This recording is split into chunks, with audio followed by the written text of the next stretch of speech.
नमस्कार दोस्तों, जय हिंद। दोस्तों, यदि अगर मैं आपसे कहूं कि रानी लक्ष्मीबाई, नाना साहब, तात्या टोपे और ये मंगल पांडे, ये सारे लोग जो हैं वो वास्तव में देशभक्त नहीं थे। इनका भारत की आज़ादी के आंदोलन में तिल भर भी कोई योगदान नहीं था। यदि मैं कहूं कि 1857 का जो स्वतंत्रता संग्राम था, जो भारत की आज़ादी की पहली लड़ाई थी, वो वास्तव में कोई लड़ाई नहीं थी। वो अंग्रेज़ों के खिलाफ एक छोटा सा सैनिक विद्रोह था, जिसका कोई औचित्य नहीं था, जिसका उल्लेख करने की कोई आवश्यकता नहीं थी। यदि मैं कहूँ तो आपको लगेगा कैसी मूर्खों की तरह बात कर रहा है। जी हाँ दोस्तों, लेकिन ये जो मैं बात कर रहा हूँ, यह बात होती थी। इस देश के पूरे जनमानस ने स्वीकार कर लिया था कि जिन क्रांतिवीरों का मैंने नाम लिया, उनका भारत की आज़ादी में कोई योगदान नहीं है, उनका भारत की आज़ादी से कोई लेना देना नहीं है। 1857 में कोई क्रांति हुई ही नहीं, वो मामूली सैनिक विद्रोह मात्र था और उसका भारत की आज़ादी से कोई लेना देना नहीं है। यह नैरेटिव, यह डिस्कोर्स शुरू किया था ब्रिटिशर्सों ने, और उनके जो भारतीय दलाल थे, भारत में जो उनके एजेंट थे, जो उनकी बातों को प्रसारित करते, समाज में आगे ले जाते थे, उन सब ने इस विमर्श को पूरे देश में स्थापित कर दिया था। और जब 1857 की क्रांति हुई, उसको अंग्रेज़ों ने दबा दिया और अंग्रेज़ों ने उसके 50 वर्ष पूरे होने पे उसको सेलिब्रेट किया। तब भारत का एक क्रांतिकारी था जिसके दिल में चुभ गया। वो काफ़ी पीड़ित था और उसने अपनी पीड़ा को, अपनी वेदना को, अपनी संवेदना को, अपनी समानुभूति को, अपनी अनुभूतियों को इस देश के साथ जोड़ते हुए एक कागज़ों पे उकेर दिया। और उस क्रांतिवीर ने एक ग्रंथ की रचना कर डाली। लेकिन जब वह इस ग्रंथ की रचना कर रहे थे, वह क्रांतिकारी, तब अंग्रेज़ों को इसकी भनक लग गई, क्योंकि गद्दारों की भारत में कोई कमी नहीं थी। जब अंग्रेज़ों को इस बात की भनक लग गई कि सावरकर कोई ग्रंथ लिख रहे हैं, और उनको यह भनक लग गई कि यह 1857 की क्रांति से संबंधित है, तो वो थरथरा गए, उथल पुथल मच गई और हाहाकार मच गया ब्रिटिशर्सों में कि कैसे इस ग्रंथ को जब्त कर लिया जाए, कैसे इसको प्रकाशित होने से रोका जाए, कैसे सावरकर को हम रोक ले, पकड़ ले। और धरपकड़ शुरू हुई, जगह जगह छापेमारी हुई, काफ़ी सारी कोशिशें उन्होंने की, क्योंकि इससे पहले मेकिनी की आत्मकथा जो उन्होंने लिखी थी, उसको पढ़ के भारत के कई सारे गर्म दल के क्रांतिकारी प्रेरित हुए थे और उन्होंने अंग्रेज़ों पे काफ़ी सारे हमले किए थे। इसलिए अंग्रेज घबराए हुए थे कि जब इन्होंने विदेशी क्रांतिकारी की जीवनी लिखी और उससे भारत में इतनी उथल पुथल मचा दी, तो जब ये भारत के क्रांतिकारियों के जीवन को उकेर देगा, तो ब्रिटिशर्स को उखाड़ के फेंकने वाली एक नई कौम भारत में तैयार हो जाएगी। और इसलिए अंग्रेज़ों ने इस पुस्तक को छपने से पहले, लिखे जाने से पहले ही प्रतिबंधित कर दिया, जबकि उनको इसका असली नाम भी मालूम नहीं था। 1857 विनायक दामोदर सावरकर की लिखी हुई इस संदर्भ में कोई भी पुस्तक है तो उसको, मराठी में लिखी हुई इस पुस्तक को प्रतिबंधित किया जाता है। मराठी का अंग्रेजी अनुवादन हुआ हो तो उसको प्रतिबंधित किया जाता है, हिंदी अनुवाद को प्रतिबंधित किया जाता है। यानी कि कुछ भी पता नहीं था, लेकिन प्रतिबंध लगा देना जरूरी था। और जैसे आज हमारे देश में हमारे चारों तरफ अभिव्यक्ति की स्वतंत्रता के झंडा उधर घूमते हैं कि हम अभिव्यक्ति की आज़ादी की लड़ाई लड़ रहे हैं भैया, तो उसी तरह से उस समय संसार भर में ब्रिटिशर्स जो है वो अभिव्यक्ति की आज़ादी के सबसे बड़े झंडा उधर हुआ करते थे, सबसे बड़े पैरोकार हुआ करते थे। और जब एक पुस्तक जो लिखी भी नहीं गई है, उसको लिखने से पहले ही रोक लगा दी जाती है, तो फिर उनकी अभिव्यक्ति की आज़ादी पे दुनिया भर में प्रश्न उठते हैं। 9 महीने की आपाधापी के बाद भी वो इस पुस्तक की पांडुलिपि को, इस पुस्तक से संबंधित कोई भी सामग्री को पकड़ नहीं पाते, क्योंकि सावरकर जी ने काफ़ी गोपनीय तरीके से इसका लेखन और इसकी पांडुलिपियों का संरक्षण किया था।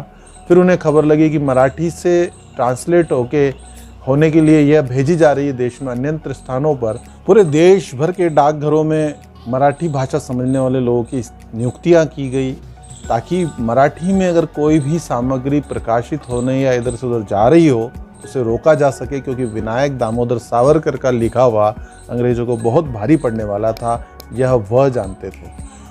इसके बाद जब उनको ये पता चला कि यह पुस्तक अब जर्मनी से प्रकाशित हो रही है, तो जर्मनी से भारत में आने वाले समस्त जलयानों को समुद्री मार्गों पर रोक के उनकी तलाशियां ली जाने लगी और पूरी कोशिश की गई कि जर्मन में छपकर भारत में ये पुस्तक ना आ पाए। 9 महीने की आपाधापी, लेकिन अंग्रेजों के हाथ कुछ नहीं लग सका और अंततोगत्वा 1909 में हॉलैंड से यह पुस्तक अंग्रेजी में प्रकाशित होकर और भारत आने में सफल रही और भारत में अलग अलग स्थानों पर इसका वितरण किया गया। भारत के क्रांतिकारियों तक ये पुस्तक पहुंची और एक विमर्श खड़ा हुआ कि क्या हमें भारत की आज़ादी की दूसरे स्वतंत्रता संग्राम के लिए तैयार नहीं हो जाना चाहिए? क्या ब्रिटिशर्स को उखाड़ दे फेंकने के लिए हमको इस पीढ़ी को फिर से अपनी कमर नहीं कस लेनी चाहिए? और इसी बात का अंग्रेज़ों को डर था और वही हुआ और भारत में इस पुस्तक ने तहलका मचा दिया।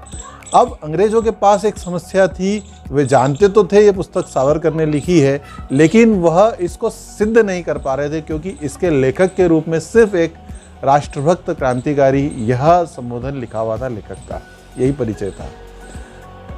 और अंततोगत्वा ब्रिटेन में लंदन में हुए एक कार्यक्रम में ए शहीदों के नाम से एक पैम्पलेट 1857 के क्रांतिकारियों को समर्पित एक सभा आयोजित की और उस एक पैम्पलेट अंग्रेजों के हाथ जब वो लगा तब अंग्रेजों ने सावरकर जी पे राष्ट्रद्रोह का मुकदमा चलाया और एक कागज़ के पैम्पलेट ए शहीदों के नाम से लिखा हुआ और उस पैम्पलेट को लेकर उस महान क्रांतिकारी को 50 वर्ष के कारावास की सज़ा सुना दी गई।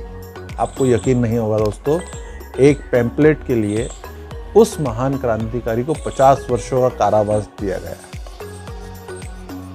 यह पुस्तक को लेकर काफ़ी सारे प्रसंग हैं, काफ़ी सारी घटना है, काफ़ी सारे क्रांतिकारियों ने संस्मरणों में लिखा है कि उन्होंने इस पुस्तक से कैसे प्रेरणा प्राप्त की।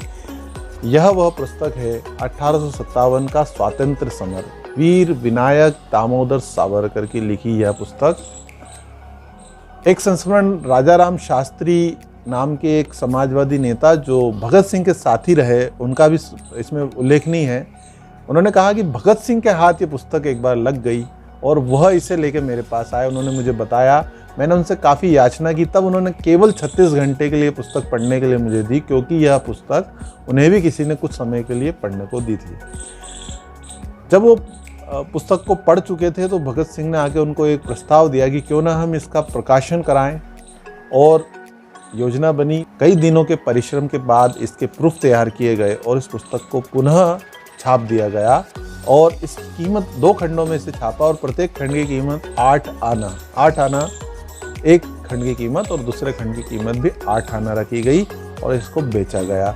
और राजाराम शास्त्री बताते हैं कि उन्होंने सबसे पहले राजऋषि पुरुषोत्तम दास टंडन को ये पुस्तक बेची, तो वो काफ़ी प्रसन्न हुए इस पुस्तक को पढ़कर। और इस तरह से कई सारे देश के क्रांतिकारियों ने इस पुस्तक को पढ़ा और इसको पढ़कर के उनके अंदर एक दृष्टि कि कांग्रेस ही नहीं, दूसरे भी मार्ग हैं देश को आज़ाद कराने के, और मांगने से आज़ादी नहीं मिलती, उसको लड़के लेना पड़ता है।